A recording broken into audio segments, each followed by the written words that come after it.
नमस्कार। डीडी राजस्थान के इस विशेष कार्यक्रम में आपका स्वागत है। मैं हूं आपके साथ विकास सोनी। होने को बुलंदी के ख्यालात भी हैं, मालूम हमें तरक्की के मकानात भी है। जितने सुलझे हुए मिले हैं हालात हमें, उतने ही उलझे हुए हमारे हालात भी हैं। जी हाँ, इन्हीं उलझे हुए हालातों को सुलझाने के लिए प्रधानमंत्री नरेंद्र मोदी के नेतृत्व वाली केंद्र सरकार लगातार कोशिश कर रही है और इसी दिशा में एक महत्वपूर्ण कदम बढ़ाया गया है। जी हाँ, नागरिकता संशोधन कानून को पूरे देश में लागू कर दिया गया है। इसकी अधिसूचना भी जारी कर दी गई है। CAA यानी नागरिकता संशोधन कानून क्या है, इसके लागू होने से क्या कुछ प्रभाव पड़ेंगे और निकट भविष्य में भारत की क्या तस्वीर हम सबके समक्ष बनकर आएगी, इन्हीं विषयों पर बातचीत करने के लिए स्टूडियो में आज हमारे साथ बेहद खास मेहमान मौजूद हैं। आप हैं डॉक्टर रतन सिंह जी शेखावत साहब। आप हैं हरिदेव जोशी पत्रकारिता विश्वविद्यालय में असिस्टेंट प्रोफेसर के पद पर कार्यरत हैं।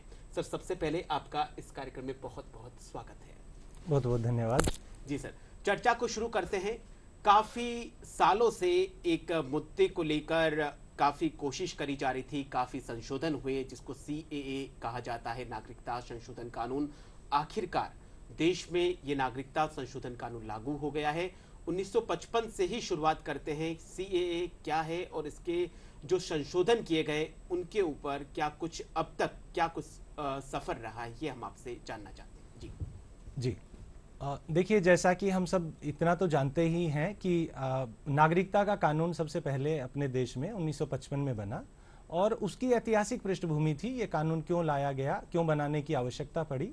देखिए, स्वतंत्रता के समय से ही ये एक जरूरी विषय था कि नागरिकता देने संबंधित कुछ विशेष परिस्थितियों में उसको सुगम बनाने की जरूरत थी, क्योंकि जब देश का बंटवारा हुआ, पाकिस्तान का निर्माण हुआ, आज के तारीख में जो बांग्लादेश है वो तो बहुत बाद में जाके बना, लेकिन पाकिस्तान के बनने के बाद में उस समय कुछ स्थितियां ऐसी रह गई थी कि जैसे समुदायों का कोई आदान प्रदान इस देश से दूसरे देश में जाना, तो जो पाकिस्तान में गैर मुस्लिम जितने भी नागरिक थे वो जिन परिस्थितियों में वहां रह गए थे, उनका आने का सिलसिला बाद में भी जारी रहा और ये संविधान निर्माताओं को भी ये बात पता थी कि आने वाले समय में भी जारी रहेगा। और इसलिए देखिए, संविधान का जो अनुच्छेद 5 से 7 है वहां पर ही इस तरह की उसमें दी गई है व्यवस्थाएं कि ये स्थितियां रहेंगी और देश की जो संघीय सरकारें होंगी उनको ये इन परिस्थितियों में ऐसा प्रयास करना है कि उनको न केवल नागरिकता दी जाए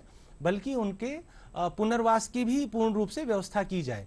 लेकिन जो 1955 में कानून बना तो उसमें जिस तरह की व्यवस्थाएं बनाई गई उसमें विस्थापित होकर आने वाले नागरिकों को नागरिकता देने की प्रक्रिया बड़ी जटिल थी और उसके चलते जो है ये लगातार ये समस्या लगातार बनी रही और जो राज्य ज़्यादा जो सीमांत थे, जैसे राजस्थान है या पंजाब है, ऐसे या फिर बाद में तो पूर्वी हिस्से में पश्चिम बंगाल से सटा हुआ असम का जो और असम का क्षेत्र है, ये इससे बहुत प्रभावित होने लगा। तो लगातार इसकी मांग की जाने लगी कि नागरिकता संबंधी इस कानून में कुछ संशोधन करने की जरूरत है, जिससे नागरिकों को या इस तरह से विस्थापित होकर आने वाले नागरिकों को नागरिकता सुगम बनाई जा सके। पाकिस्तान, अफगानिस्तान और बांग्लादेश के साथ में भारत की सीमा की लकीरें तो खींची गई, लेकिन जो वहां की जो लोग हैं उनके जो रिश्तों की डोर है वो भारत के साथ काफी मजबूत रही। क्या यही कारण रहा कि हमने पाकिस्तान, अफगानिस्तान और बांग्लादेश के जो लोग हैं जो भारत में आना चाह रहे थे उनको हमने इस नागरिकता संशोधन कानून में जगह दी है?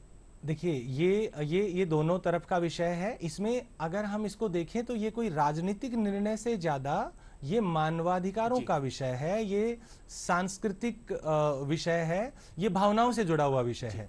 क्योंकि एक समय में भारत, पाकिस्तान, बांग्लादेश, अफगानिस्तान, ये किसी न किसी रूप में सदियों तक एक ही भूमि थी जहां पर एक तरह से समग्र भारत था और इसमें इसलिए इनकी संस्कृति और इस सब में इस तरह का वो था नहीं। लेकिन जैसे ही हमने राजनीतिक सीमाएं बांटी, तो आप राजनीतिक सीमाएं तो बांट सकते हैं लेकिन सांस्कृतिक सीमाएं नहीं कर सकते। लेकिन दुर्भाग्यपूर्ण तरीके से जिस तरह से देश का बंटवारा हुआ और उसमें जो नागरिक उधर रह गए वो फिर भी भावनात्मक तौर पर इधर लगाव था। और दुर्भाग्यपूर्ण ये रहा कि पाकिस्तान, उस समय प्रमुख रूप से पाकिस्तान का निर्माण हुआ तो पाकिस्तान के निर्माताओं ने जो एक तरह से कह लीजिए कि वादा किया अपने नागरिकों से, उसको नहीं निभाया उन्होंने। एक देश के रूप में वो लोग उन लोगों के मानवाधिकारों की, या कहें कि धार्मिक आधार पर या सांस्कृतिक आधार पर भेदभाव रहित व्यवस्था बनाने पक्षपात के का एक पूरा माहौल बन उस गया। माहौल में वो उस पक्षपात को खत्म करके एक नागरिक के नाते सबके समान अधिकार सुनिश्चित करने में पूरी तरह विफल रहे। वो आज भी विफल है, और इसी वजह से ये बड़ी संख्या में लोगों का पलायन वहां से जारी है। और वो उम्मीद करते हैं, भारत, चूंकि भारत उनका पड़ोसी देश है और भारत से उनका अपना ऐतिहासिक रूप से लगाव है, सांस्कृतिक रूप से लगाव है, तो वो उम्मीद भारत से ही कर सकते थे।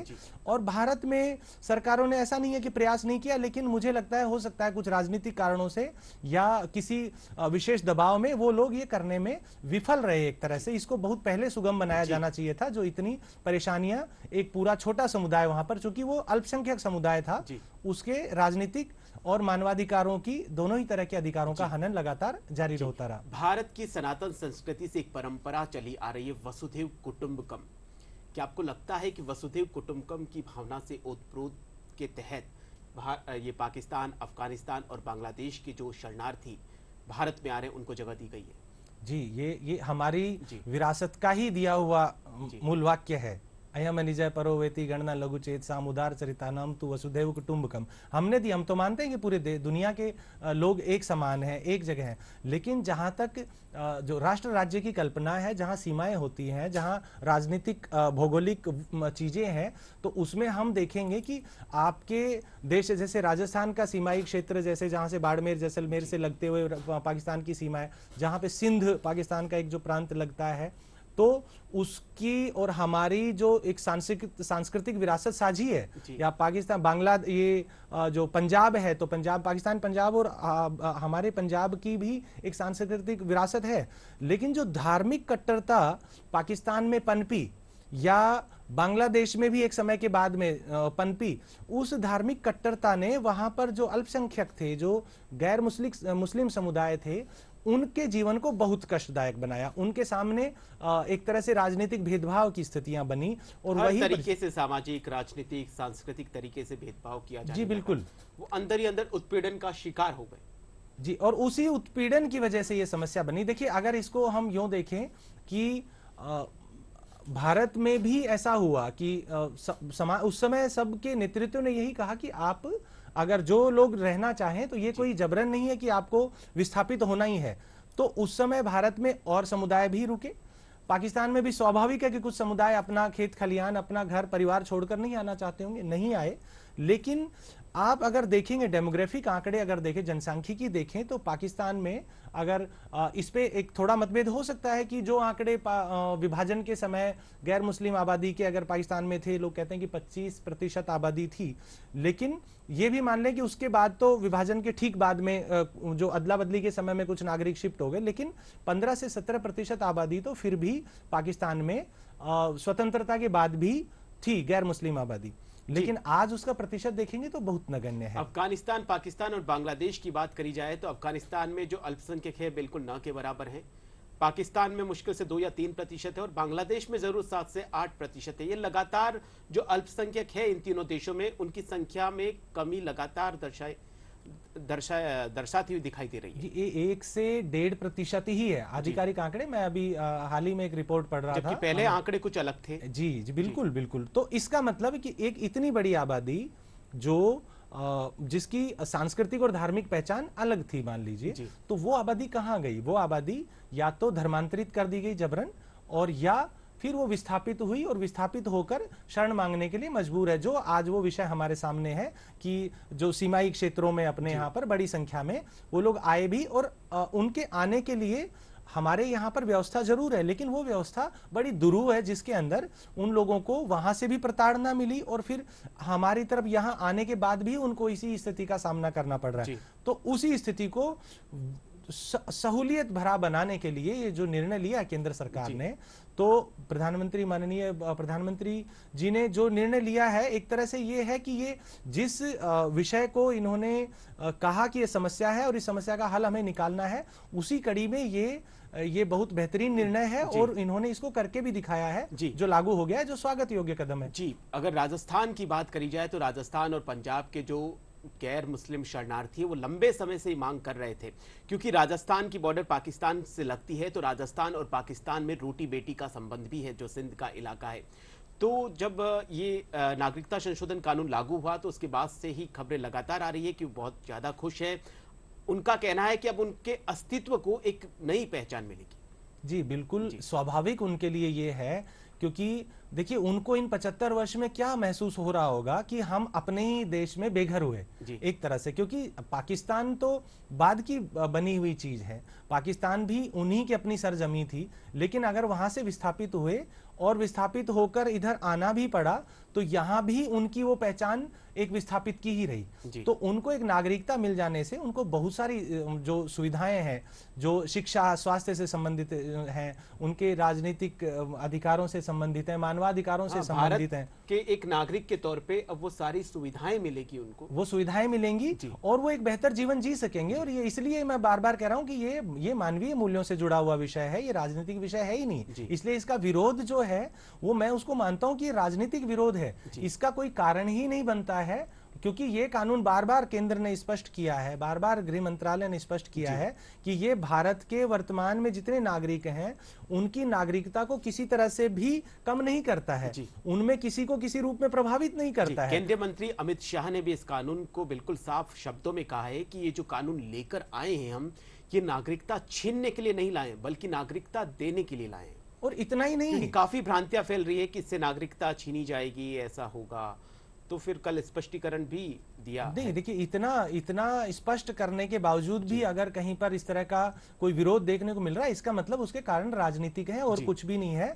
यहां तक स्पष्ट किया है मंत्रालय ने, केंद्र सरकार ने, कि इसमें जो अवैध रूप से भारत में बाहर से लोग रह रहे हैं उनको लेकर भी इसमें अभी कोई व्यवस्था नहीं है। देखिए अवैध नागरिकों के बारे में जो भी कोई निर्णय होगा, रोहिंग्या या और भी समुदाय बाहर से आकर शरण लिए हुए ऐसे, तो उनको अलग तरह से डील किया जाता है, अलग तरह से उसके बारे में अलग कानून उसके बारे में है। लेकिन ये कानून तो शुद्ध रूप से पाकिस्तान, बांग्लादेश और अफगानिस्तान में जो नागरिक अल्पसंख्यक होने के नाते प्रताड़ना झेल रहे थे उनके लिए, उनके मानवीय मूल्यों के, मानवीय जीवन की सुरक्षा के लिए और उनके जीवन को बेहतर बनाने के लिए ये कानून था। इसका अन्य किसी उससे कोई वास्ता ही नहीं है। आपने अवैध रूप से जो भारतीय भारत में रहते हैं उनका जिक्र किया, तो एनआरसी को लेकर भी, असम में एनआरसी लागू है, तो एनआरसी को लेकर भी काफी कुछ किया जा रहा है। तो क्या लगता है कि एनआरसी और ये नागरिक संशोधन जो कानून है उसको लेकर भी क्या कुछ दूरगामी देखिए वहां पर भी ये भ्रम की स्थिति है। एनआरसी को लेकर भी ये स्पष्ट है।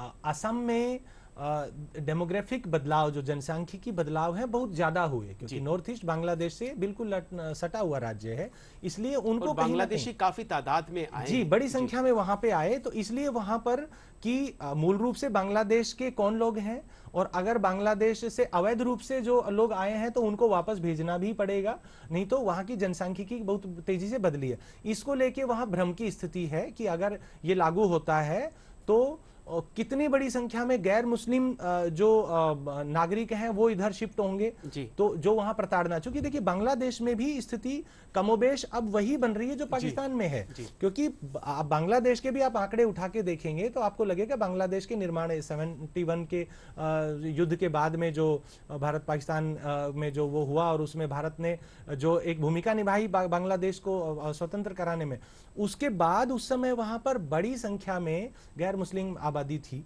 उसका प्रतिशत भी घटते हुए वहां पर 6 से 7%। बांग्लादेश में तो ये प्रतिशत घटा, लेकिन असम में ये बढ़ता गया। हाँ, तो वो इसलिए क्योंकि इनका जो ये लोग बाहर आए बांग्लादेश छोड़कर किसी भी प्रताड़ना में, तो ये जो सबसे नजदीक राज्य है उसी में जाते हैं, या तो पश्चिम बंगाल में आए या असम में गए। तो असम की स्थिति थोड़ी अलग है, इसलिए एनआरसी को वहां लेकर थोड़ा सा एक अलग भ्रम की स्थिति है। लेकिन सीए ये स्पष्ट रूप से कहता है कि अगर इन पड़ोसी देशों से अगर इस तरह की प्रताड़ना के बाद आएंगे, क्योंकि उसके वहां राजनीतिक कारण है, बांग्लादेश ने अपने आप को एक धर्मनिरपेक्ष राष्ट्र के रूप में पेश करने की कोशिश तो की, लेकिन आखिर में जाकर कट्टरपंथियों के सामने बांग्लादेश भी झुक गया और उन्होंने वो स्टैंड बदल दिया एक तरह से। उन्होंने भी पाकिस्तान की तर्ज पर इस्लाम को एक अपना आधिकारिक धर्म स्वीकार कर लिया।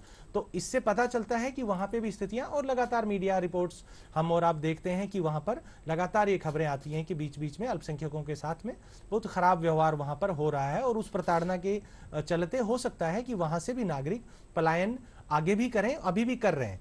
लेकिन कुल मिलाकर धार्मिक कट्टरता जो है वो देश को अवनति की ओर लेकर जाती है।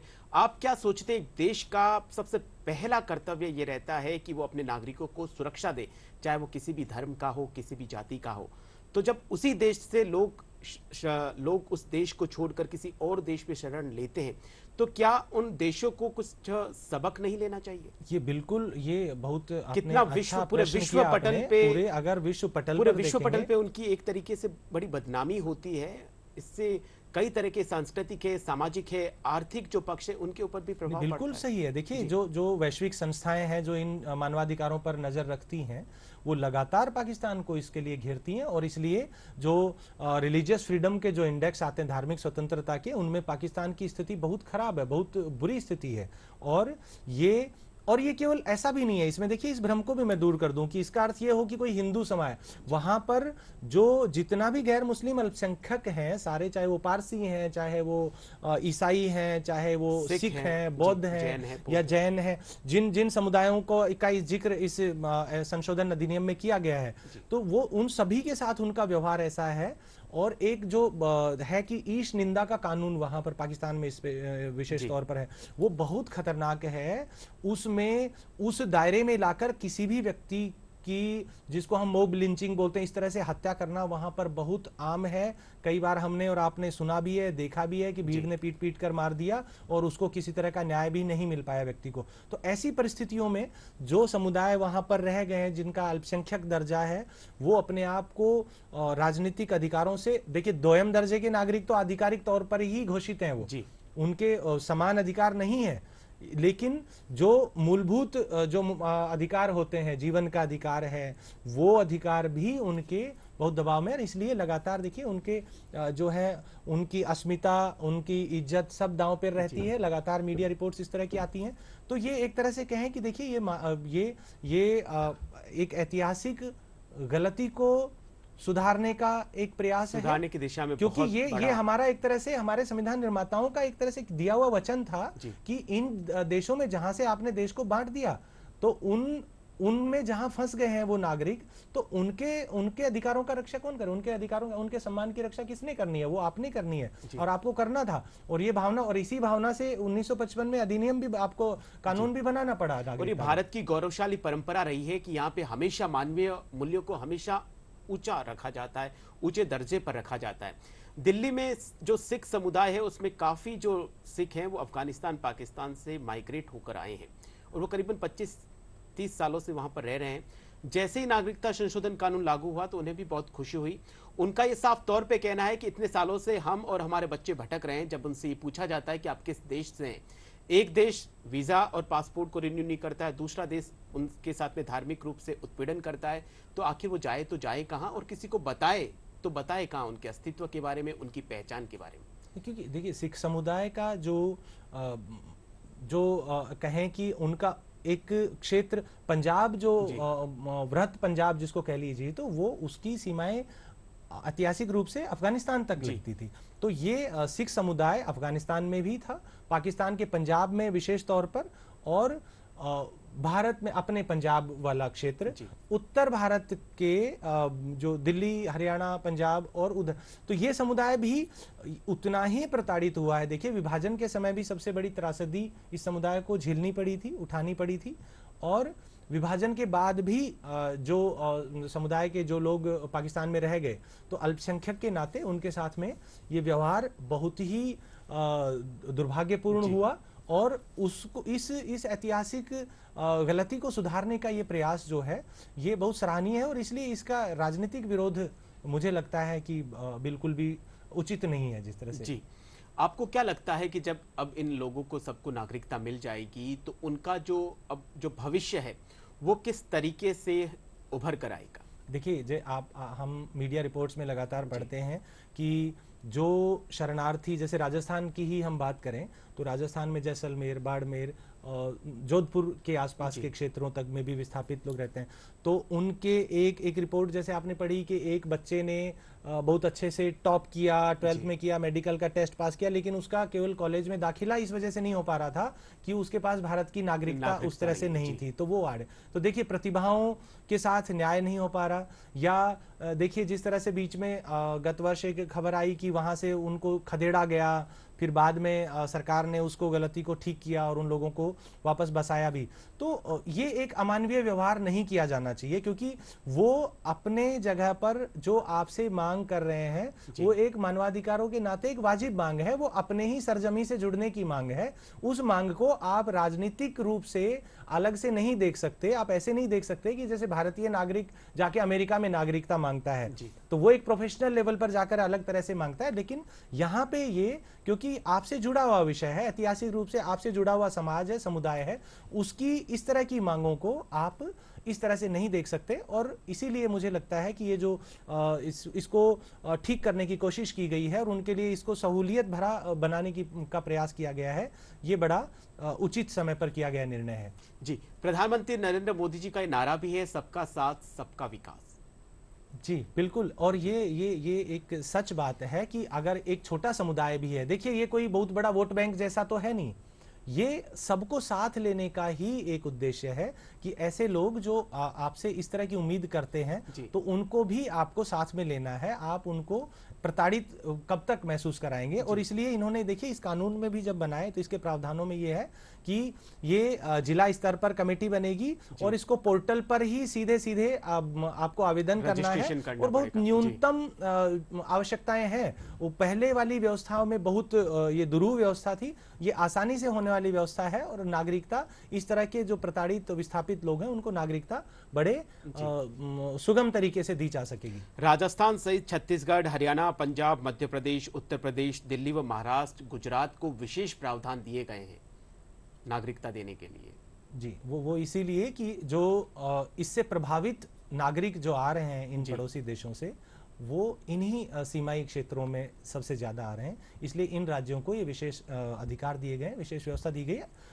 वैसे इसमें केंद्रीय गृह मंत्रालय ने जो व्यवस्था की है वो इस तरह की है कि राज्य उसमें अड़ंगा लगाना चाहे तो भी वो नहीं लगा सकते। देखिए वैसे तो ये संघ के क्षेत्र का विषय है, संघीय सरकार के अधिकार क्षेत्र का विषय है, तो वैसे भी राज्यों को इसमें लगाना नहीं चाहिए कोई अड़ंगा, लेकिन अगर लगाते हैं तो भी ये दुर्भाग्यपूर्ण है। जैसा कि हम लोग पढ़ रहे हैं रिपोर्ट्स में कि पश्चिम बंगाल ने, केरल ने या तमिलनाडु ने विशेष तौर पे कहा है कि हम इसमें सहयोग नहीं करेंगे या हम इसको लागू नहीं करेंगे। तो लागू करने का तो प्रश्न ही नहीं है, क्योंकि इसमें जो भी जिला स्तर पर या राज्य स्तर पर कमेटियां बनेंगी वो केंद्रीय गृह मंत्रालय के जो अधिकारी हैं उन्हीं की कमेटियां बनेंगी, वही इसको व्यवस्थित करेंगे। और नागरिकता के संबंध में कोई भी कानून राज्य के रोकने का विषय है ही नहीं, ये केंद्र सरकार के विषय है। और जी, आपने केरल, पश्चिम बंगाल और पूर्वोत्तर राज्यों का जिक्र किया है, तो क्या वहां पर कुछ गलतफहमियां हैं और ज्यादा जागरूक करने की आवश्यकता है वहां की जनता? नहीं, अगर देखिए इसको हम अगर कड़े शब्दों में कहें तो ये एक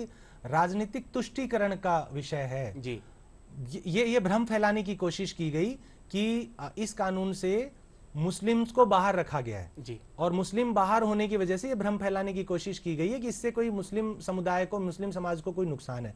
देखिए जिन देशों से इन नागरिक, ये जो प्रताड़ित होकर नागरिक आ रहे हैं वो आधिकारिक तौर पे वो मुस्लिम बाहुल्य है और उनका आधिकारिक धर्म, तो इसलिए धर्म के आधार पर वहां मुस्लिम्स के साथ में कोई भेदभाव या प्रताड़ना हो ही नहीं सकती, इसलिए उनको इसमें शामिल करना, इसमें कहीं औचित्य वाली बात ही नहीं थी। लेकिन जिन राज्यों में ये हो रहा है, देखिए वहां पर दूसरी सरकारें हैं और उन राज्यों में उनको लगता है कि इससे अल्पसंख्यकों के मत आपके कहीं उसमें है, तो एक तरह से ये राजनीतिक विषय उसको बनाने की कोशिश। कुल मिलाकर अल्पसंख्यकों के हितों का संरक्षण करने के लिए इस कानून को लाया गया है। अंतिम प्रश्न, प्रधानमंत्री नरेंद्र मोदी का सपना है कि 2047 तक भारत विकसित राष्ट्र की श्रेणी में आए। क्या उन चीजों में जो नागरिकता संशोधन कानून है वो भी एक अपनी महत्वपूर्ण भूमिका निभा सकता है? जी बिल्कुल, देखिए जो समस्याएं देश के सामने हैं उन सब समस्याओं का हल आप निकालते हैं तभी देश आगे बढ़ता है और तभी विकास होता है। चाहे वो आप इन जितने भी विषय हैं इन विषयों को आप जोड़कर देख सकते हैं, कश्मीर में 370 का हटना या नागरिकता संशोधन करना, ये समस्याएं एक एक खत्म होती जाएंगी तो विकसित राष्ट्र का सपना अपने आप ही साकार होने लगेगा और उसी दिशा में ये सारे कदम है। मुझे लगता है कि ये कदम फलीभूत होंगे और अगले 20 साल में, अगले 20 वर्षों में हम ये कह पाएंगे कि भारत अब एक विकसित राष्ट्र है और इन सारी समस्याएं जब खत्म होती हैं तो विकसित देश के लिए जो अनुकूल माहौल होता है वो बनता है, चाहे शिक्षा हो, चाहे स्वास्थ्य हो और चाहे हर नागरिक का बेहतरीन जीवन हो, बेहतर जीवन हो। तो उन सब में ये भूमिका निभाते हैं। सबका साथ सबका विकास होगा तभी भारत की निकट भविष्य में एक बेहद खूबसूरत तस्वीर हम सबके बीच नजर आएगी। सर, आज आप इस प्रोग्राम में पधारे, आपका बहुत बहुत धन्यवाद। बहुत बहुत इस खास कार्यक्रम में फिलहाल के लिए इतना ही। आप देखते रहिए डीडी राजस्थान। नमस्कार।